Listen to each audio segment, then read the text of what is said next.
Muy bien, vamos a hablar básicamente de un pequeño texto bíblico. Eso es lo que vamos a hacer.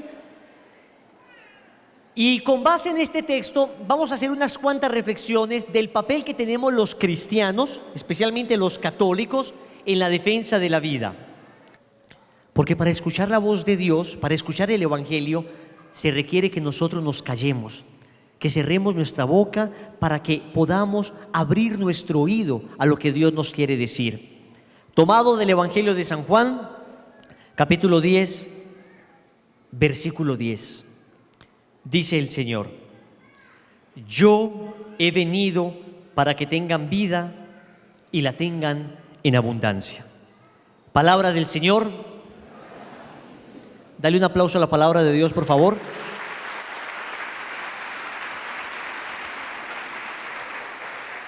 Yo he venido para que tengan vida y la tengan en abundancia. El mismo Señor dice que Él es el camino, la verdad y la vida. Y los católicos que entendemos que Jesucristo es el camino, la verdad y la vida, que nos hemos encontrado personalmente con Él, entonces, en último término, debemos ser sembradores de vida. Un católico es una persona que está dando vida permanentemente, que está dando vida con sus palabras, vida con su manera de comportarse, vida con sus acciones concretas, vida en su trabajo, en su universidad, en su familia, con sus amigos, con su novia, con todas las personas que le rodeen. Eso en el fondo es ser un católico. Por eso, uno de nuestros grandes papas, el Papa Pablo VI, decía: para defender la vida, tú no necesitas ser cristiano. Cualquier persona con un poquito de sentido común podría defender la vida.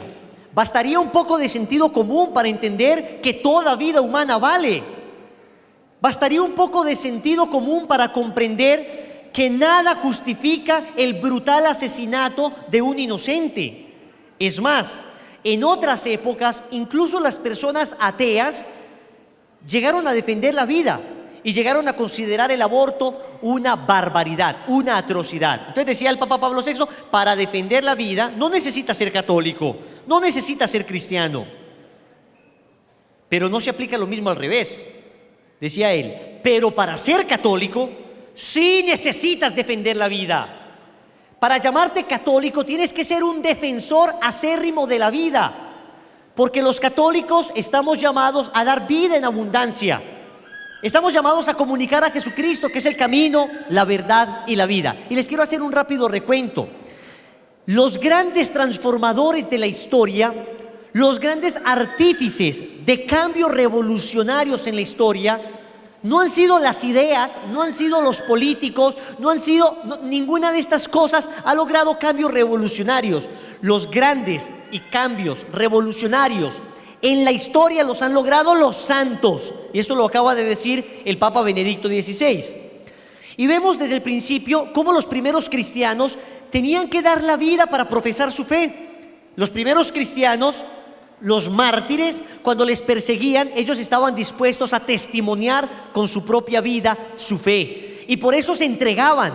Y por eso tenemos los 3 primeros siglos del cristianismo cantidad de santos, cantidad de mártires, que derramando su sangre, que siendo brutalmente asesinados, manifestaban y testimoniaban la fe en Jesucristo. Y lo que les tocaba a ellos en esa época era testimoniar con su vida física su fe. Después del año 313, Edicto de Milán, Constantino permitió que el cristianismo fuera públicamente profesado, y entonces el problema ya era que las personas empezaban a relajarse. Si ya no los perseguían, tenían miedo de caer en costumbres paganas. Entonces los cristianos empezaron a irse a las montañas, y ahí surgieron los ermitaños, ahí surgieron los monasterios. Y entonces ahí comenzó San Antonio Abad, luego vino San Benito de Murcia, una cantidad de grandes santos que comenzaron a organizar monasterios. Y más o menos el siglo IV fue el siglo de las grandes órdenes monacales. Y los santos en esa época eran monjes, cantidad de santos que le gritaban a la sociedad de ese entonces, ante una sociedad superficial, ante una sociedad que se había paganizado, les gritaban que era posible dedicarse completamente a Dios. Pero después las órdenes monacales comenzaron algunas también a caer un poco en el relajo, en la comodidad, y surgen hacia el siglo XIII las grandes órdenes mendicantes. Ahí tenemos una nueva generación de agustinos, ahí tenemos los carmelitas, pero dos de las que más conocemos fueron los franciscanos y los dominicos.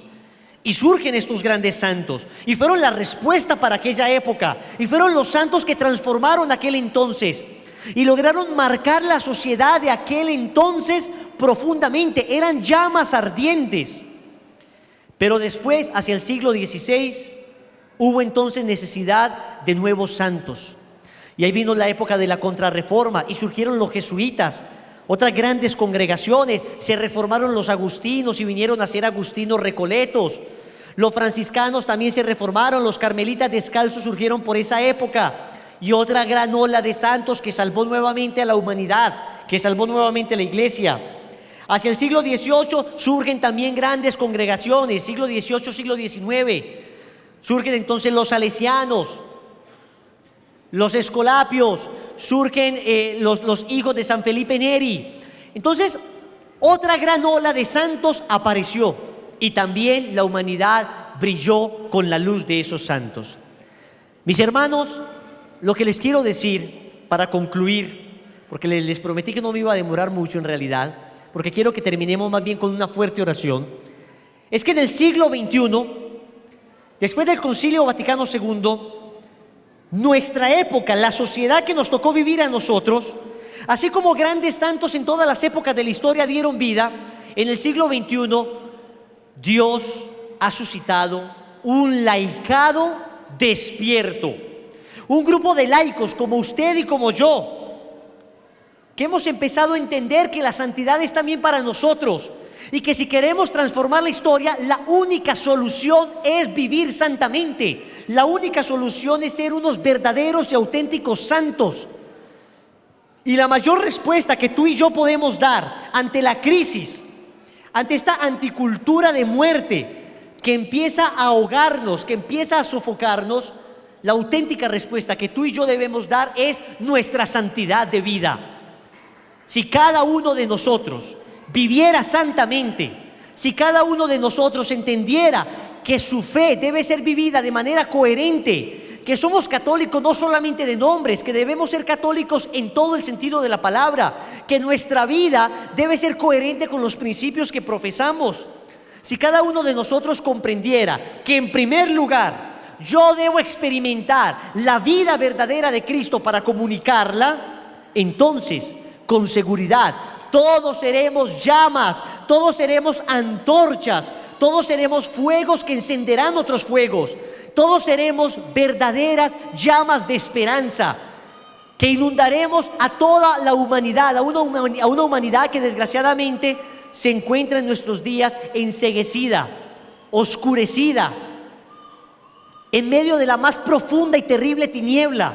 Tú y yo estamos llamados a ser una luz.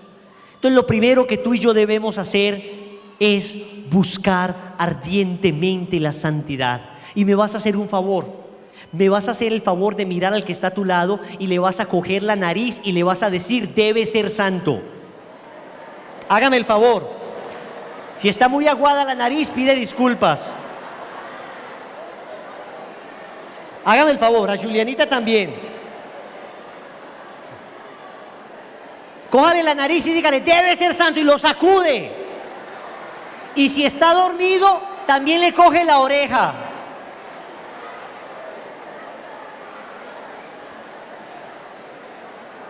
¿Quién como Dios? Y después de Dios. La primera solución entonces, la respuesta de los cristianos será nuestra santidad de vida. Y esto viene acompañado con una serie de cosas concretas. Atentos. Lo primero, una fuerte vida de oración, especialmente por la vida. Debemos empezar a orar. Yo no sé si ustedes supieron que en los Estados Unidos 4 sacerdotes exorcistas se dedicaron durante meses a ir a una clínica abortista. Y desde las 4 esquinas de la clínica comenzaron a hacer el ritual de exorcismos. y comenzaron a exorcizar esta clínica abortista, una de las más importantes de los Estados Unidos, de las más antiguas. Y empezaron a decrecer los abortos en esa clínica, la tuvieron que cerrar provisionalmente, luego la volvieron a abrir y los sacerdotes seguían con los exorcismos hasta que al final tuvieron que cerrarla definitivamente. La cerraron del todo. Nadie se explica qué pasó. Nadie comprende por qué de repente comenzaron a bajar el número de usuarias que querían abortar. Nadie se lo explica. Absolutamente nadie lo comprende. Pero nosotros que tenemos fe entendemos la fuerza de la oración. Entendemos que la oración tiene un poder sorprendente. Y como decía Teresita del Niño Jesús, nuestra grande santa, la pequeña Santa Teresita de Lisieux, decía que descubrió ella que en ocasiones es más efectivo hablarle a Dios de los hombres que a los hombres de Dios. Que a veces nuestras palabras no logran permear el corazón de las personas y que a veces gritamos y nos esforzamos por predicar, pero parecemos Juan el Bautista, una voz que clama en el desierto. Pero nuestras rodillas y nuestro corazón postrado humildemente ante el Santísimo Sacramento, ese logrará la transformación de nuestra sociedad y ese logrará que la anticultura de la muerte se extinga por completo. ¿Quién como Dios? Deseo de ser santo, vida de oración, profunda vida de oración. Tercero, profundo espíritu de confianza. Yo creo que todos nos hemos sentido como un pequeño David ante este enorme monstruo, Goliat, de la anticultura de la muerte. Tú en la universidad te has sentido como una voz pequeñita y trémula que trata de oponerse al aborto mientras todos en la universidad están de acuerdo con él. En el trabajo tú eres la voz que dice no al aborto, no al mal llamado matrimonio homosexual, mientras todo el mundo está de acuerdo con esto. Quizá en tu familia, en las reuniones familiares, tú eres la única persona que expresa públicamente que no está de acuerdo con esto, mientras todo el mundo está de acuerdo. Y no solamente en nuestra sociedad, la agenda proabortista está claramente financiada y organizada para imponerse con recursos multimillonarios. Y nosotros a duras penas trabajando con nuestras uñas. Pero mis queridos hermanos, aunque uno a veces se sienta como que está peleando contra un tanque de guerra y uno solamente es un niño que tiene una caucherita con una piedrita, con seguridad llegará el momento donde el que maneja el tanque saldrá y le daremos en la cabeza. Porque nuestra batalla siempre será desproporcional. Siempre será la batalla de David contra Goliat. Siempre seremos inferiores en número, en capacidad, en cantidad de personas, en recursos, en medios. Pero la confianza nos asegura que siempre seremos más fuertes que ellos y que esta batalla ya está ganada porque Dios ya la ganó por nosotros en la cruz. Porque Cristo ya triunfó por nosotros. Ya ganamos. Estamos seguros de eso. Hay una historia muy bella, la historia de un pajarito, un bello y hermoso pajarito que se dio cuenta que el bosque se estaba quemando. Y el pajarito, en medio del desespero, comenzó él a tomar con su piquito agüita en el río para tratar de apagar el incendio. Y se exponía el pajarito volando sobre las llamas que le intentaban abrazar, mientras él soltaba 2 o 3 gotitas, que no eran nada para apagar ese incendio. Pero el pajarito se esforzaba, y el pajarito lo hacía, y el pajarito volvía a hacerlo, aunque otro le decía, no lo vas a lograr nunca. La llama es inmensamente superior a tus fuerzas, pajarito, no lo vas a lograr. Y el pajarito, terco y testarudo, sordo a las críticas, seguía esforzándose, lo seguía haciendo. Y termina la historia diciendo que Dios, viendo la actitud del pajarito, Dios, viendo el esfuerzo del pajarito, hizo llover. Hizo llover y la lluvia apagó el tremendo incendio.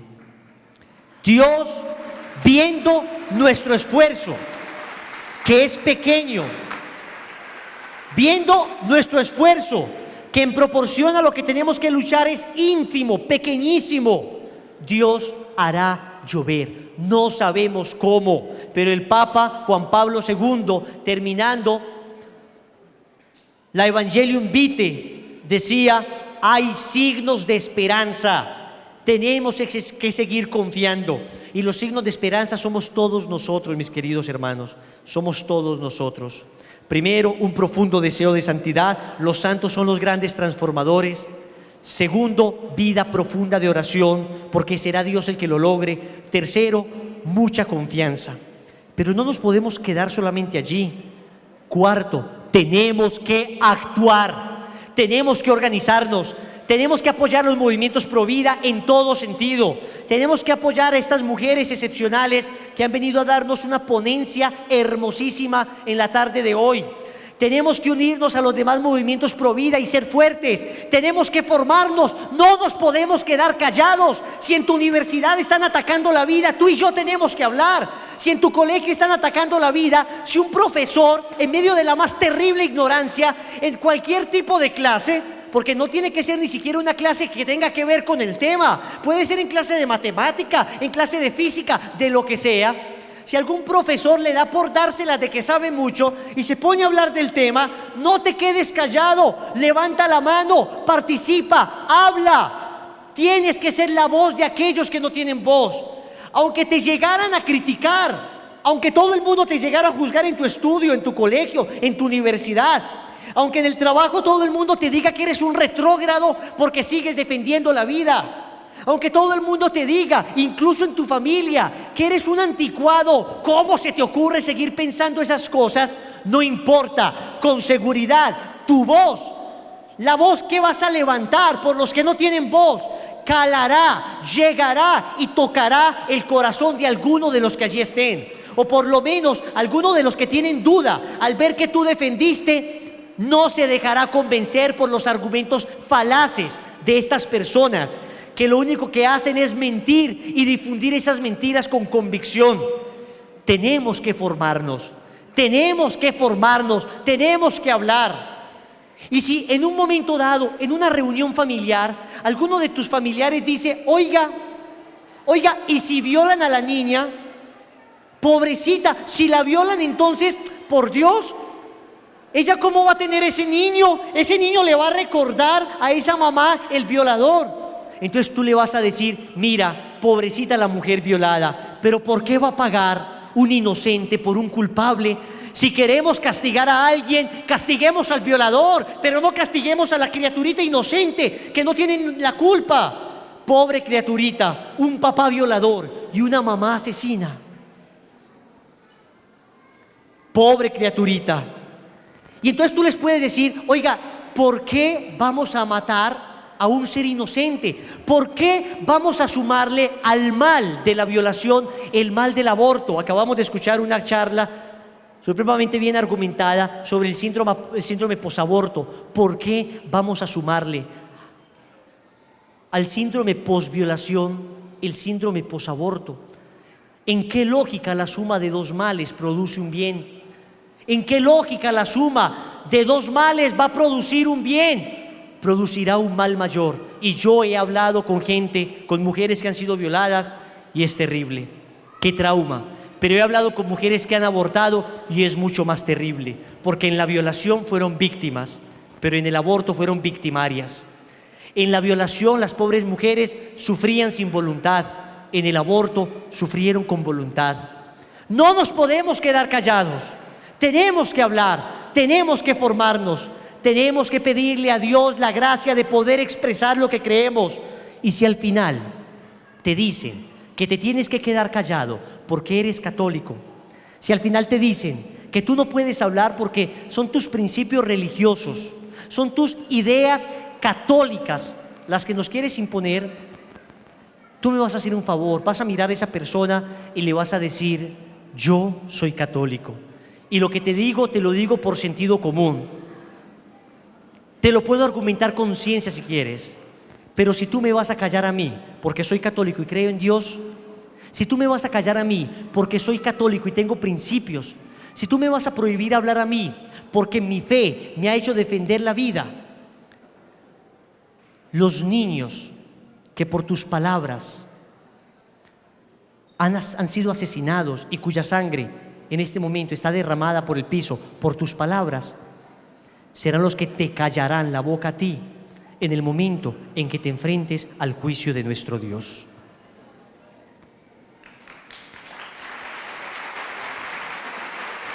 Les invito a que nos pongamos de pie en este momento. Yo les invito a que nos cojamos de las manos.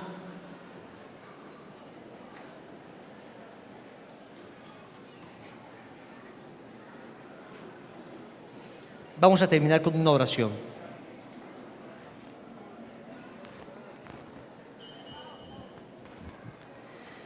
Yo te invito a que cierres tus ojos ahora, porque vamos a pedirle a Dios que nos ayude.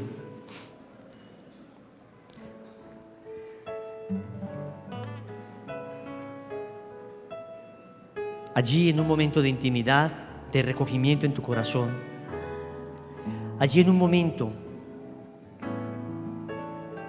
donde tú te encontrarás con tu Dios, un momento donde tú hablarás con Él. Allí, en esa intimidad de la oración, donde el Señor se encuentra dispuesto a escucharte. Allí en el cuarto de tu corazón, cuando quieras orar a tu Padre, entra en tu cuarto, cierra la puerta y habla con tu Padre que está en lo secreto. Y tu Padre que ve lo secreto, te escuchará. En este momento, yo te invito a que te introduzcas en lo secreto, allí donde está tu papá, donde está Dios. Independientemente de la persona con quien hayas venido, independientemente de las personas que estén aquí a tu lado, date esta oportunidad de encontrarte con Dios. Date esta oportunidad de dejarte amar por Él. Porque lo primero es ser santos. Porque los santos son los verdaderos transformadores de la historia. Porque la santidad logrará salvar muchas almas. Porque el fruto del pecado es la muerte, pero el fruto de la gracia es la vida. El que vive en pecado mata. El que vive en la gracia da vida. Da la vida en abundancia que es Cristo. Por eso, déjate llenar por Él. Déjate llenar por su amor. Deja que la dulzura de Dios inunde tu alma. Dios mío, ven a nosotros. Ven a nuestro corazón, Señor. Haznos unos verdaderos defensores de la vida. Más allá, haznos unos verdaderos artífices de vida. Que demos vida con cada acción, con cada palabra, con cada comportamiento nuestro. Yo te entrego a todas estas personas, especialmente a los que han venido confundidos, a los que han venido buscando respuestas. Solo tú tienes palabras de vida eterna, Señor. Hemos venido a buscar palabras de vida humana para defender la vida humana, y tú nos das palabras de vida eterna, que es sobreabundancia de generosidad la tuya. Es la santidad, es la oración, es la confianza, son las acciones concretas, es la formación, es organizar grupos, es unirnos en torno a ti. Esto y más es lo que se le ocurre a un santo para defender la vida. Pero si en la raíz no hay un encuentro contigo, Señor, si en la raíz no estás tú, ¿cómo defenderemos la vida sin ti que eres la vida? ¿Cómo vamos a defender la vida humana si olvidamos la vida sobrenatural, ven el corazón de todos estos hijos tuyos, Señor. Ven y en primer lugar acláranos, danos lucidez, claridad, para que todas esas mentiras que se venden afuera, para que todas esas mentiras, esas falacias que están confundiendo tantas personas, finalmente salgan de nuestra mente, para que toda esa basura de argumentos mentirosos salgan definitivamente de nuestro corazón.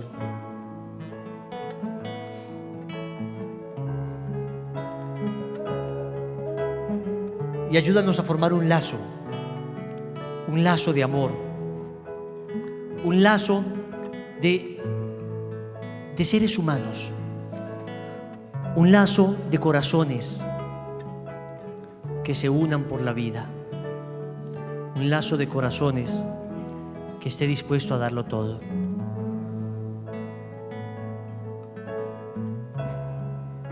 Ve entregándole en este momento al Señor la defensa de la vida y pídele al Señor que te utilice como un instrumento dócil,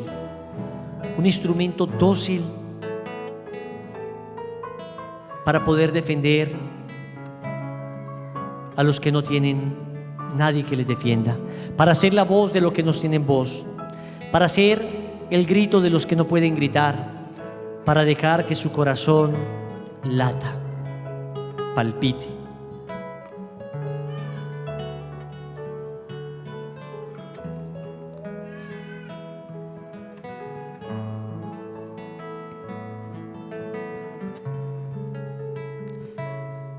Y nosotros, como verdaderos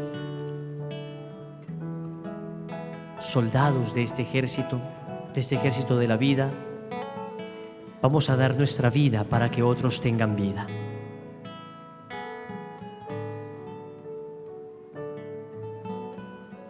Repite conmigo: ¡viva Cristo Rey! ¡Viva Cristo Rey! ¡Que viva Cristo Rey!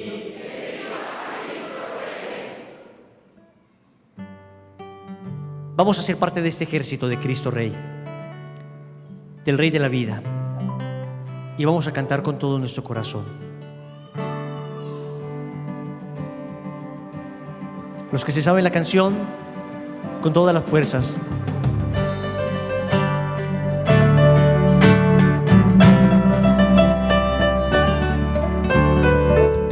Con todo el corazón, chicos.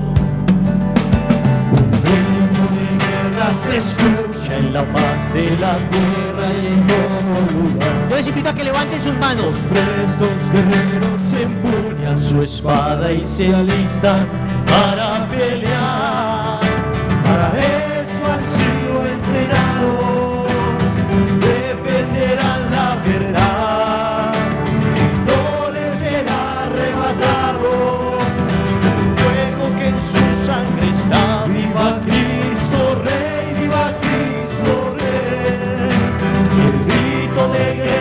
Que enciende la tierra, nuestro soberano Señor, nuestro capitán y campeón, pelear por Él es todo un honor. ¿Quién como Dios? Y después de Dios, sabemos que esa batalla no es fácil y muchos se acobardarán. Y bajo los dardos de nuestro enemigo sin duda perecerá.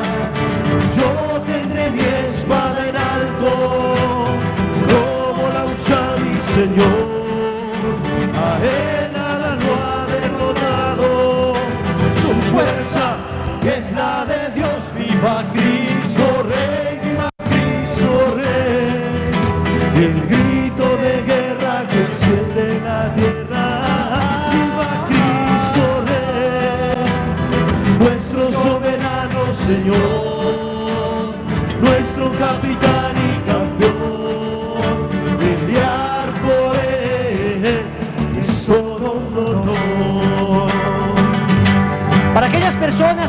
tienen miedo de enfrentarse contra esta anticultura, para aquellas personas que todavía sienten que somos pocos, para aquellas personas que todavía creen que esta batalla está perdida, para aquellas personas que todavía siquiera se imaginan que los abortistas van a ganar.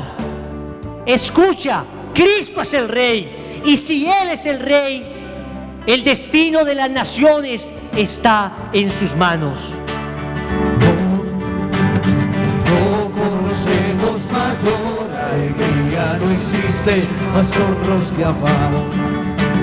Que con mis hermanos estar en la línea y juntos la vida entregar para Él que merece la gloria y nos reclutó por amor.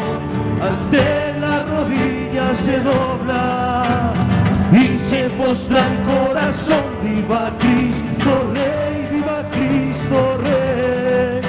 Y un grito de guerra que enciende la tierra. Viva Cristo Rey, nuestro soberano Señor, nuestro capitán y campeón. Pelear por Él es todo un honor. ¿Quién como Dios? Y después de Dios,